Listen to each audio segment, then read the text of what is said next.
Good morning mga kaludi. Ito nga pala yung ganap ko kahapon. This time, paalis po kami. Ako ay papunta ng Pagadian. Kasama ko dito yung parents ko kasi release din nila sa senior citizen. So, ihatid ko lang sila doon sa kanilang pupuntahan. At ako ay diretso po sa Pagadian City dahil magre-renew po kami sa isang franchise ng TriCab ng aking amo. So, samahan niyo po ako papunta ng Pagadian City. So, ito na mga kaludi, no? Nandito na tayo sa Pagadian City. Ito po yung itsura ng Plaza Los Pagadian City. Malapit lang po ito sa City Hall. Ayan, marami pong TriCab dyan na inyong makikita. Ayan, no? At dyan sa may bandang gilid, ayan, yan po yung tinatawag nilang gym, no?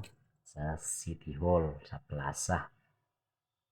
Diyan yun ginaganap ang mga basketball, no? Ng mga laro at iba pang mga event, no? So, this time naman ay nandito na kami, nakauwi na kami sa Tukuran. Dito kami sa RSP Mons Grill, Tukuran. So, ito nga pala yung itsura dito. Itong Mons Grill, Tukuran. Order po kami dito ng halo-halo Mons Grill, no? At saka pizza. Masarap po dito mga kaludi. Baka makapasyal kayo dito, punta lang kayo dito sa RSP. So ito po yung itsura niya mga kaludi. Ayan. So habang naghihintay kami ng aming order, papakita ko sa inyo ang view po ng RSP.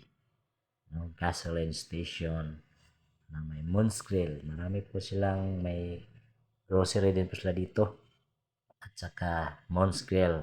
At saka pwede rin kayong kumain dito, no, sa Moon's Grill. Depende lang sa o-orderin nyo, no? So ito yung itsura niya dito. Dito lang yan sa Tukuran. Pero marami po silang mga branch, no?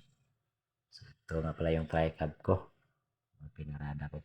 So ito na yung in-order namin mga ludi. No, halo-halo sa Mounts Grill, no?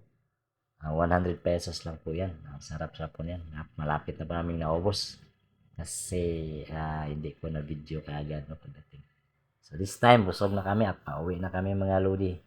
So hope na-enjoy nyo yung video ko.